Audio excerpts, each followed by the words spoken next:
exterior, he descubierto un mundo que yo antes, por supuesto, no conocía.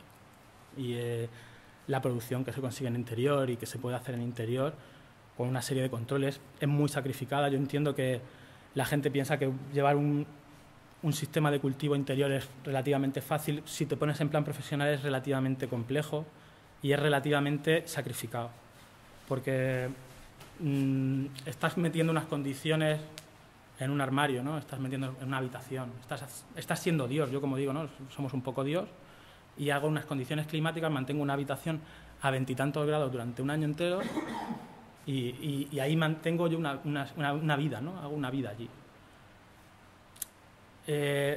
Esa parte es compleja. La otra parte, la de exterior, es mucho más fácil. Yo siempre he trabajado en exterior. Yo las primeras semillas que hice las hice en exterior. Las hacíamos en albercas.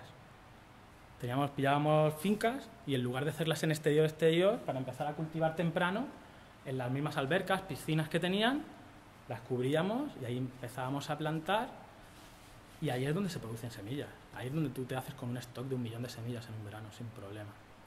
Sin problema, porque cuentas con la luz del sol, es ilimitado la luz de que le estás dando a las plantas, cuentas con un factor de espacio mucho más amplio y con un control que, al estar a un nivel por debajo de la tierra, te da mucha seguridad, porque nadie las ve, tienes que estar encima para verlas, y los que pasan por arriba, al tener plásticos y tal, es muy difícil también de verlo.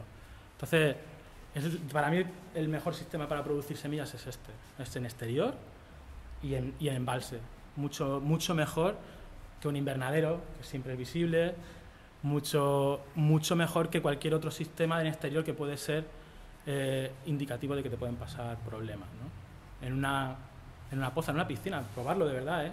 Incluso el sistema que nosotros hemos utilizado es hacer madres durante todo el otoño y el invierno, o hacer plantas durante todo el otoño y el invierno, y en febrero o marzo, cuando ya empieza el buen tiempo, a la calle.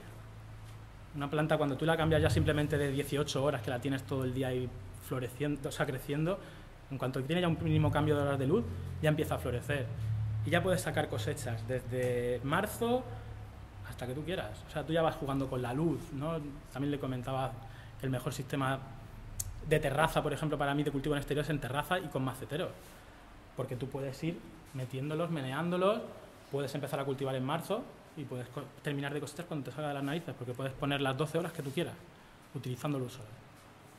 Entonces, producción de semillas, a mí al principio me venía también un poco grande, ¿no? Me venía un poco acostumbrado a hacer selección de genética, el empezar a cruzarlas era un poco, me daba un poco de miedo, ¿no?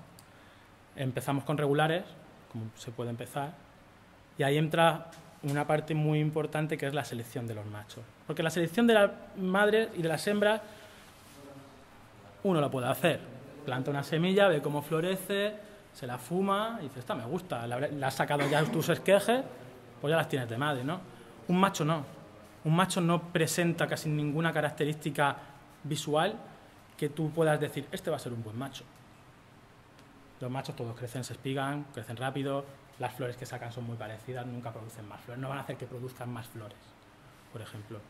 La única manera que hay real de saber que un macho de una semilla es bueno es cuando tú has hecho un cruce y has visto la progenie. Si no, es imposible. Es imposible, no hay unos parámetros para seleccionar un macho. Entonces, ante esto, ¿qué hay que hacer? Plantar muchas semillas. Una selección, para hacer un primer cruce, para mí, necesitas un mínimo de 2.000 semillas y otras 2.000 de reserva para hacer una selección buena de una genética solo en dos, en macho y hembra. Entonces, lo que hablamos, ¿no? Trabajo muy sacrificado, tienes que estar con muchas plantas, tienes que estar a lo mejor con muchos cultivos a la vez, llevándolos, ¿no?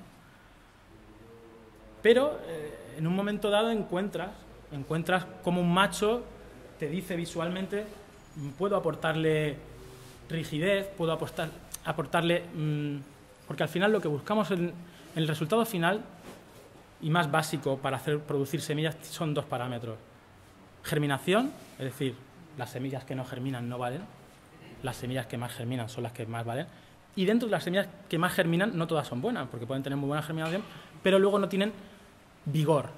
¿El vigor qué es? Es el echado para adelante, ¿no? Es cuando una planta tú la ves y dices, joder, ¿qué cojones tiene esa planta? Porque está hecha para adelante. porque la ves que te transmite, ¿no? Y dices, esta va a ser la buena, esta va a ser la que yo voy a utilizar, porque mira cómo me está aportando, ¿sabes? No hay otra manera de saberlo. No hay una manera, a no ser que trabajes con el Centro de Investigaciones Superiores, el CSIS y tengas unos aparatos para poder mirar la cantidad genética, ¿no? Todo lo demás son pruebas y pruebas y pruebas y pruebas para poder seleccionar los mejores parentales para lo que tú quieres hacer, ¿no? En ese sentido, el trabajo al final se acaba simplificando, ¿no? Todo se acaba simplificando cuando entran en juego las semillas feminizadas. Las semillas feminizadas no solamente son una revolución, y no solamente son una moda, yo no considero que sean modas, son una manera muy, muy segura de hacer genética. Es la manera más segura que hay de hacer genética. Porque todos los cruces de semillas regulares que vienen estabilizados o que dicen que están estabilizados, mínimo, necesitamos 5 o 6 generaciones para estabilizarlo. Contando con que en esas 6 generaciones no solamente se ha ido a la planta todo lo que queríamos bueno de ella, sino en un porcentaje muy pequeño se ha ido también todo lo malo. Y ese todo lo malo, en el momento en el que tú quieres hacer con esa semilla que yo te he dado algo, no te estoy diciendo toda la verdad sobre la semilla, porque está estabilizada en un 98% después de tantas generaciones, pero no está al 100%, con lo cual si tú utilizas esa genética para hacer tus cruces, para hacer cualquier cosa, la siguiente generación, al contrario que con todas las anteriores, hay una merma y entonces empieza a aumentar la parte negativa más que la positiva. Contando con que si hicieras varios retrocruces o varios cruces, obtendrías al final una mierda de planta de lo que tú querías al principio. Entonces, la revolución que ha supuesto las semillas feminizadas es el control de esa genética. Porque seleccionar una madre, aparte de fácil, es muy seguro. Tú sometes a una madre a todo tipo de condiciones de estrés lumínico, de temperatura, todo. O sea, tú lo que te dedicas para hacer una buena selección de una genética madre es putear a una planta, básicamente. Cuando tú la tienes bien puteada y dices, esta, que no ha sacado en una flor macho, básicamente es por eso. No es porque aguante mejor que tú no la fertilices o que aguante mejor las temperaturas, que también. Es sobre todo porque todos estos cambios, estas fluctuaciones, generan hermafroditismos en las plantas, así de simple. Porque los seres vivos tendemos a reproducirnos y cuando tus condiciones han sido tan chungas que no has podido recibir esa cantidad de reproducción, tú mismo, la planta de marihuana lo hace, produce sus semillas, saca sus pelitos, sus flores machos y se poliniza. Ahí es donde digo que la planta es mucho más lista que nosotros y está mucho más evolucionada que nosotros. Porque a la hora de buscarse progenia o a la hora de buscarse descendencia, lo consigue así. Nosotros somos un agente externo y los agentes contaminantes, por ejemplo, del exterior, son teóricamente no son fijos, o sea, que pueda venir una ráfaga de viento de un macho y polinice una hembra, perdonadme, pero es jodido, le puede pasar a cualquiera, pero es muy jodido, y que de esas semillas salgan cosas buenas es todavía mucho más jodido. Pero el control que tú llevas en una plantación, haciéndolo de manera artificial para producir más semillas, todo proviene de una buena cantidad de polen. Una buena cantidad de polen de un macho revertido te garantiza todo lo que tú has sacado de tu madre, de esa madre a la que has puteado, de esa madre a la que has puesto a cualquier tipo de pruebas. Esa planta es la que te va a asegurar que aunque tú le hagas un revertido, toda la descendencia va a ser hembra, siempre, siempre. De otra manera no se puede hacer. El que diga lo contrario miente, en un 100%. Miente, porque no se puede conseguir de otra manera. Yo he intentado hacer métodos de producción de semillas y de revertido de sexo de manera natural, por estrés lumínico.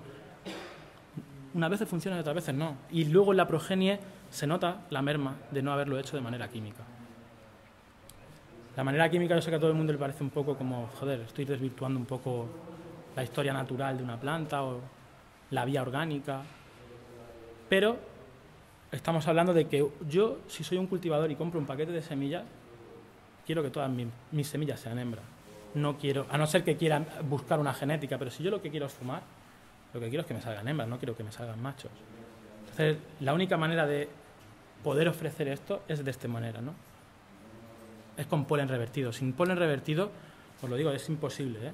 Y es imposible quizá, además, tener control sobre lo que tú quieres transmitir en una planta. Es decir, si yo tengo una Black Domina en hembra, que es buenísima, puedo pensar perfectamente que esas características que en polen revertido van a irse al polen macho y va a polinizar igual de bien, va a aportarle eso que quiero a otra planta realmente. Ahí es donde tú visiblemente estás viendo lo que vas a aportarle a la otra planta, sin haber hecho pruebas, sin necesidad de ver la descendencia que tiene, ¿no? Esa es un poco el matiz y el por qué yo he empezado y he querido seguir haciendo semillas feminizadas. Es más sencillo, es más completo para la gente. Y para mí, al final es lo que os digo, en lugar de tener un armario gigante para tener machos, tengo madres. Y luego, cuando quiero hacer revertido, tengo un armario pequeño para cada variedad, en mitad de la sala de cultivo, y ahí es donde les voy metiendo los machos para revertirlos, ocupando un espacio mínimo 2x1, ¿sabes? De otra manera, criar machos para sacar mucho polen te ocupa metros, ocupa salas de cultivo grandes. Un poco la logística que utilizamos ahora, lo que son los aparatos, estaba comentándolo. Hay gente... ¿Puedo hacer una pregunta? Bueno. ¿Cómo hacen para aislar los cuartos? Para que no sé si tienes distintas variedades, digamos, en distintos armarios. La cuestión es utilizar la misma variedad siempre para cruzar. Es decir, aunque tengamos varias hembras, siempre tenemos un mismo macho casi siempre. Con lo cual eso nos facilita también que en la misma sala podamos verter todo el mismo polen que queramos, independientemente de que todas las otras variedades sean hembras distintas. Es también por eso, para facilitar un poco, ¿no?, el proceso. Entonces, nosotros ahora mismo, ya os digo, trabajamos habitaciones casi todas de 12 metros cuadrados, lo que vendría a ser armarios de 18 metros cuadrados, de 6x3. En armarios de 6x3 son los famosos Mammoth de Intense. Controlas 12 mesas de cultivo, es decir, 6 de 1 metro y 6 de 1 metro por lado, y luego otras 3 en el fondo, con lo cual tenemos unas 14 mesas de cultivo a unas 8 plantas. La cuestión es, por la habitación de cultivo no siempre tiene que intentar producir unas 100.000 semillas. Eso es un poco, también cada uno se marca los parámetros, ¿no? Tú tienes que sacar, los parámetros que yo manejo son 1.000 semillas por planta y 100 plantas, 100.000 semillas por habitación. El control, todos los controles son relativos. Nosotros, por ganar tiempo, al tener variedades que también las llevamos de hace mucho tiempo, le hemos pillado bien la cantidad de fertilizante, utilizamos riego por goteo. Riego por goteo para facilitar a la gente, no es fácil regar 1.000 plantas una a una con una regadera o con una manguera, es jodido, sobre todo para la espalda. Y acabas un poco donde he puesto esta planta, donde he puesto la otra. Hay gente que piensa que eso no te permite tratar a la planta directamente. Yo pienso que es un error. El hecho de que yo no tenga que regar es cuando yo realmente le puedo dedicar tiempo a las plantas. Entonces yo no tengo que preocuparme más que de llenar un bidón. El resto de tiempo yo estoy en mi habitación, en mi sala de cultivo, mirando las plantas, todo el rato. Sin tener que pensar que un día, o cada 2 días, o todos los días tengo que ir con la regadera, con la bomba en la mano, para meterle agua. Es un poco intentar facilitarnos también el trabajo, ¿no? Porque es un proceso largo, son procesos que aunque tú los recortes en 3 meses, 2 meses, hablamos que las plantas, ya os digo, no todas cumplen los ciclos, ¿sabes lo que te digo? Porque la planta está a gusto y la planta no quiere romper a florecer, o la planta está a gusto y no quiere terminar de florecer y no madura a tiempo. Entonces la única manera es un riego, mucha paciencia y esperar al momento idóneo para hacer la polinización. La polinización yo la empiezo a hacer a partir de la 3.ª semana, incluso la 4ª me espero, porque ahí ya empieza a haber flor, ahí empiezo a follármela. A la semana siguiente más flor, me la sigo follando y así hasta que acaba, sin parar. Esa es la mejor manera de producir semillas, con pincel, con brocha, como queráis, y con machos colgados siempre en la sala, echando polen ahí. Cuando entras allí tienes que entrar con máscara, con gafas casi siempre, porque el polen que hay en el ambiente hace daño y se te pega en todas partes y luego es muy jodido de quitarte, ¿no?